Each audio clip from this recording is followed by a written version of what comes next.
Un saludo muy especial para todos y todas. El día de hoy quiero contarles y compartir con ustedes una grata experiencia que tuve con la Embajada de China en Colombia. Obtuve la oportunidad de reunirme con la jefa de la sección política de la Embajada para plantearle un poco acerca de mis proyectos académicos, la visión que tengo a futuro entre Colombia, Latinoamérica y China y cuáles son el paso a seguir para poder aprovechar el plan económico de la iniciativa de la Franja de la Ruta elaborada por China para que Colombia, junto con los demás países latinoamericanos, puedan aprovechar este gran potencial que se elabora y que nos compete actualmente en nuestro mundo. La iniciativa de la Franja de la Ruta se remonta a muchos años en el pasado, aproximadamente 4.000, 5.000, en los antiguos imperios, ¿no? Cuando la ruta de la seda se conocía como el término de las franjas que conectaban Oriente con Occidente, eran franjas desérticas, donde pasaban camellos, vendedores ambulantes y también, por ejemplo, uno de los más conocidos comerciantes, que es Marco Polo, que se dice que trajo la seda a los diferentes países de Occidente y también la pasta Italia, que es proveniente de China, ¿no?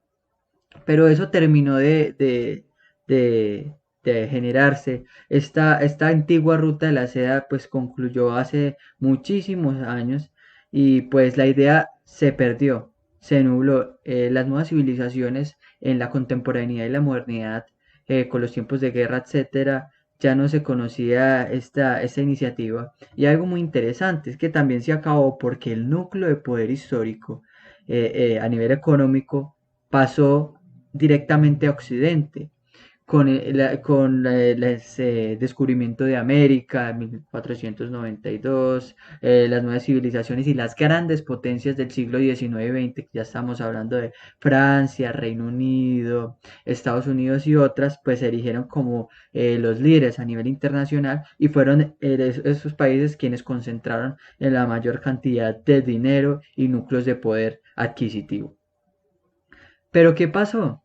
En 2013, el presidente chino Xi Jinping propuso la iniciativa de la Franja y la Ruta.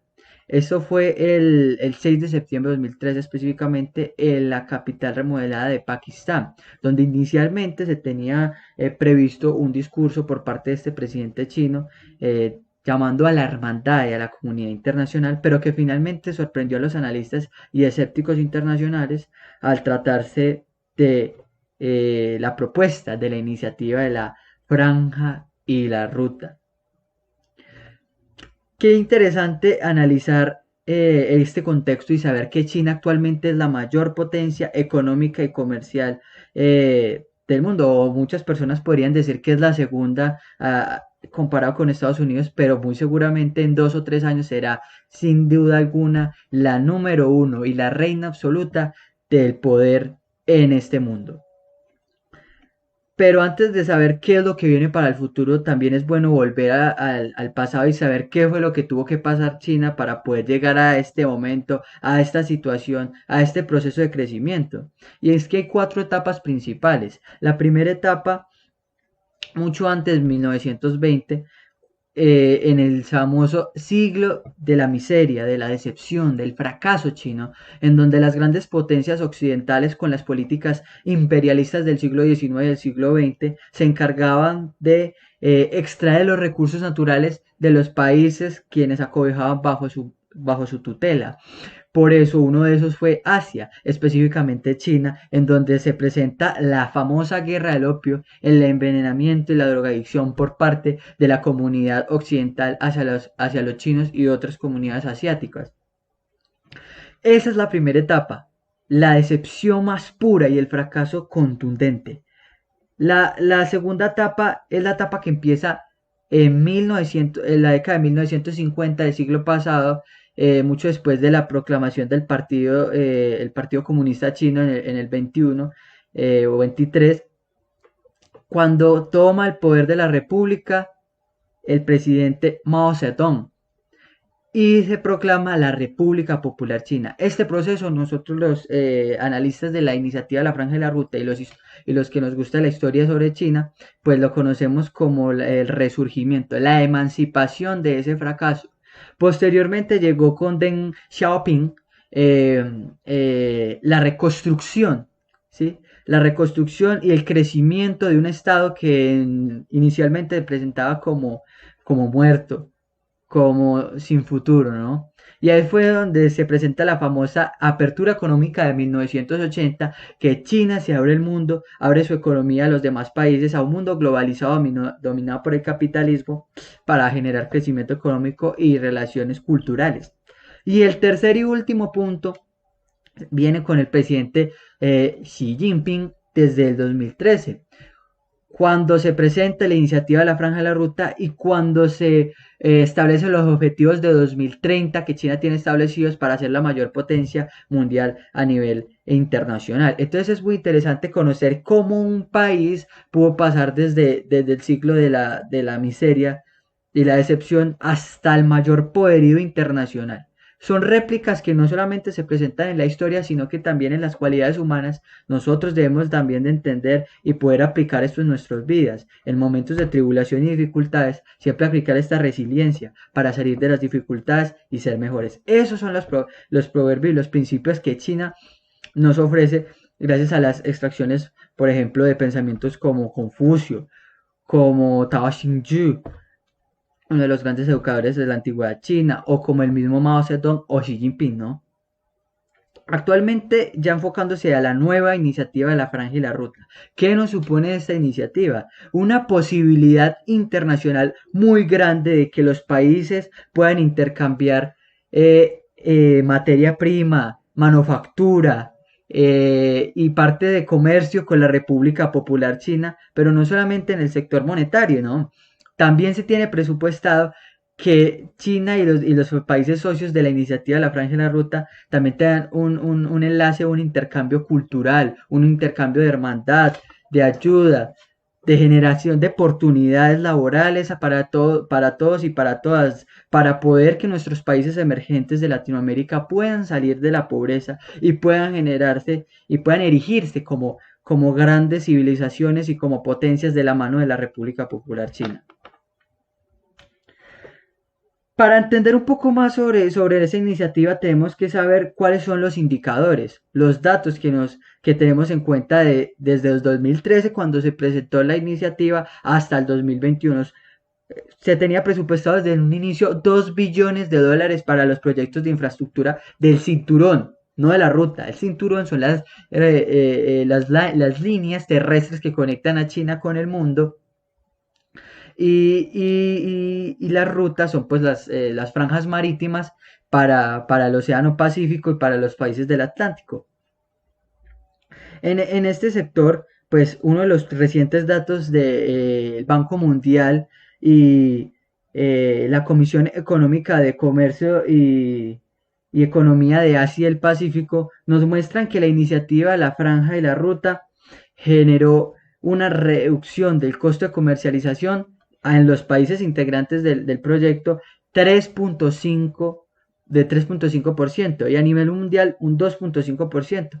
Yo me quedo con un dato súper interesante y es este 2.5% de reducción del coste de comercio en el mundo, porque a pesar de que muchos de los países no estén asociados a la iniciativa de la Franja y la Ruta, actualmente ya es un 2.5%, es algo muy considerable en el valor porcentual.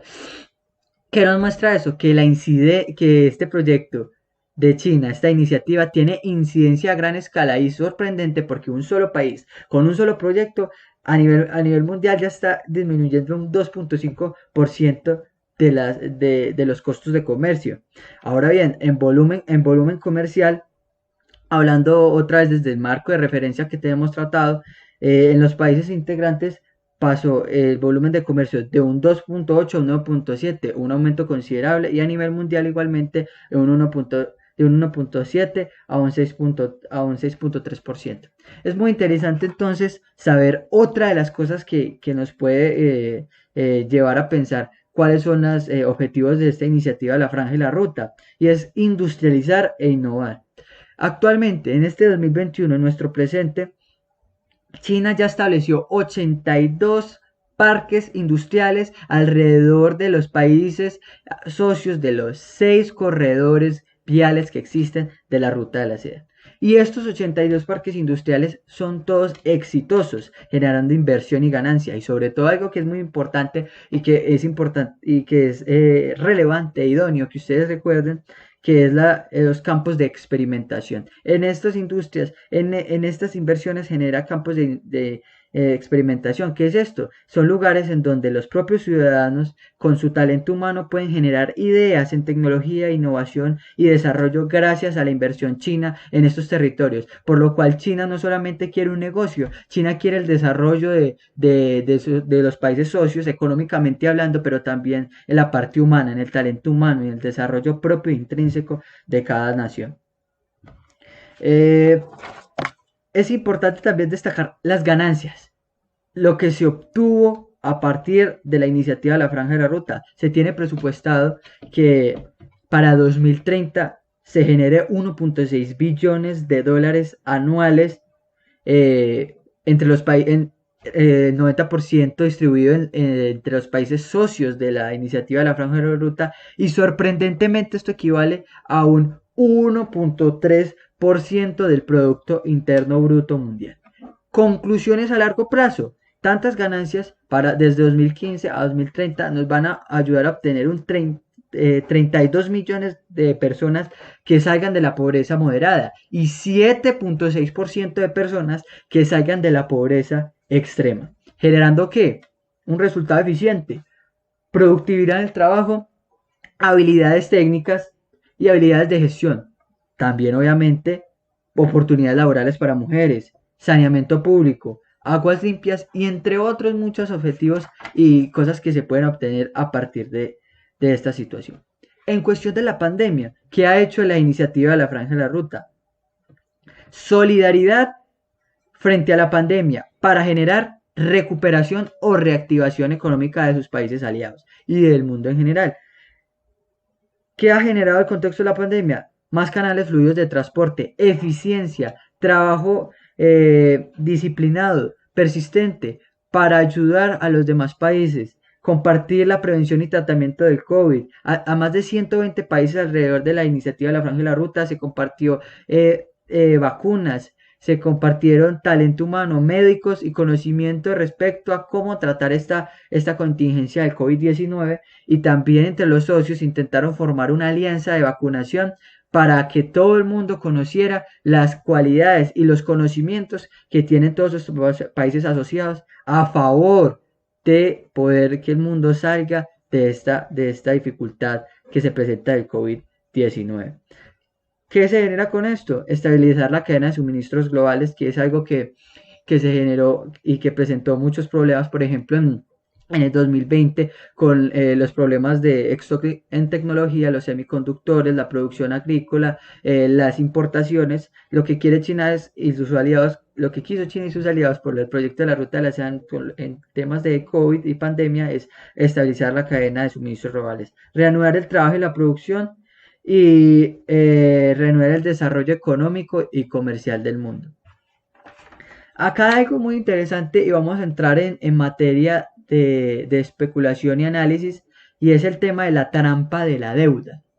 Muchos de los países occidentales y las grandes potencias erigidas desde el siglo XX han tratado los proyectos industriales, comerciales y de infraestructura de China, junto con la iniciativa de la Franja de la Ruta, de falsos, de que China quiere apoderarse de los activos y las industrias extranjeras, de que China quiere ser el nuevo país imperialista, colonialista del siglo XXI. Acá es importante analizar una situación, y es lo que es verdadero y lo falso, hacer una distinción entre estas dos situaciones. China quiere reducir el índice de deuda de los países, pero ¿por qué existe entonces deuda externa de otros países que es parte de China? Por ejemplo, si hablamos del tema de Sri Lanka, uno de los puertos principales desarrollados por la iniciativa de la Franja de la Ruta de China, La deuda externa de este país solo le pertenece a China un 10%. En los países más endeudados de África, que son también muy buenos socios de China en la iniciativa, la deuda externa solo le pertenece el 15% a China. China lo que busca es mejorar el poder endógeno, intrínseco de cada país, por eso estábamos hablando anteriormente de los campos de experimentación, el desarrollo del talento humano de cada uno de esos países, aportado por quién, por la República Popular China.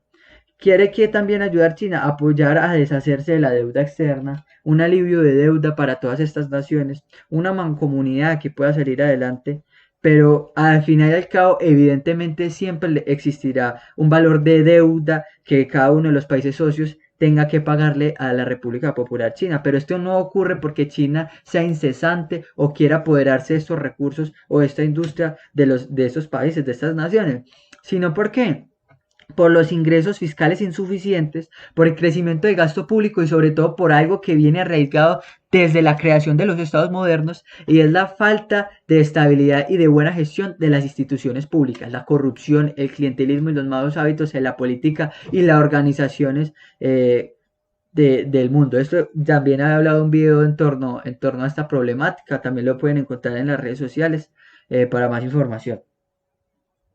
Todos estos son problemas intrínsecos de cada una de las sociedades que tienen que solucionar cada uno de estos países, pero China, a pesar de eso, no solamente quiere tener un negocio con el plan de la ruta de la seda, el plan de la iniciativa de la franja de la ruta, sino también ayudar a estos países a solucionar la propia deuda que ellos tienen. Es algo mucho más allá que una cooperación económica, es algo más netamente de hermandad, de apoyo incondicional. Y hay algo muy interesante y para ir concluyendo me gustaría tratar este tema y es que en 2014 el viceministro de Asuntos Exteriores de China, Li Yucheng, nos habla en una de sus frases más célebres sobre la ruta de la seda y la iniciativa de la franja de la ruta, que si nosotros queremos hacernos ricos, debemos construir carreteras. ¿Qué debemos hacer nosotros, la comunidad internacional, específicamente Latinoamérica y mi país Colombia, el cual represento con mucho cariño? Que el desconocimiento no nos opaque la oportunidad de conocer y abrirnos a una nueva era de oportunidades de trabajo, oportunidades laborales, de intercambio comercial. Muchos de nosotros, los colombianos y latinoamericanos, al desconocer a China, simplemente recordamos las grandes potencias del siglo XX nos han dicho, que comen que comen perros, que son dictaduras. La civilización de China tiene una historia y ustedes ya la conocen ahora, una historia de fracaso al éxito. Nosotros podemos replicar esto, nosotros debemos actuar y debemos cooperar mancomunadamente para entender a China y saber cuáles son las cualidades de la iniciativa de la Franja de la Ruta, cuál es el futuro de nuestras naciones y por qué debemos unirnos a esta iniciativa. Tres pilares son los que nos ofrece el presidente Xi Jinping. En primer lugar, que China quiere generar estabilidad, prosperidad y desarrollo para los países en medio de la crisis y los cambios que se generen. Por ejemplo, la pandemia. En segundo lugar, que China quiere quiere llenar el vacío autoindulgente y aislacionista de parte de las potencias occidentales. Y tercero, que China no solamente debe ser una potencia en desarrollo, una potencia mundial de primer nivel, mejor dicho, sino ir más allá, ser el líder de la transformación económica internacional, tomar las riendas de la economía y el Producto Interno Bruto de nuestro mundo y saber entender a los demás países para poder negociar y generar relaciones de acuerdo a los estatutos establecidos por las Naciones Unidas y la legalidad en todo momento. Eso es lo que representa China. Y, al principio del video hablé sobre la transición del núcleo de poder económico a Occidente. Ya pasó la era de Occidente. Ahora estamos hablando de la era de Asia, de Medio Oriente y Europa Oriental, donde la columna vertebral de la economía está en Asia, específicamente con su corazón, su núcleo, en la República Popular China. Direccionémonos a China. China es el presente y el futuro, es lo que debemos mirar. porque las franjas, las iniciativas de la Franja y la Ruta solamente es un proyecto económico y hermandad, pero las rutas de la seda siempre van a existir a lo largo del tiempo, pero ahora están en su mayor apogeo, en su mayor poder. Es una red como el sistema nervioso de nuestro cuerpo que conecta todas las partes y genera movilidad por medio de la sangre. Eso es lo que China establece, poder ser el flujo de capital, el flujo económico y las franjas comerciales de la ruta de la seda. Espero enormemente que les haya gustado este video, un poco extenso, pero que puedan entender un poco más acerca de la filosofía y la política de China, lo que está detrás de este gran gigante asiático y lo que verdaderamente representa ante su pueblo y la comunidad internacional. Un saludo y muchos éxitos para todos.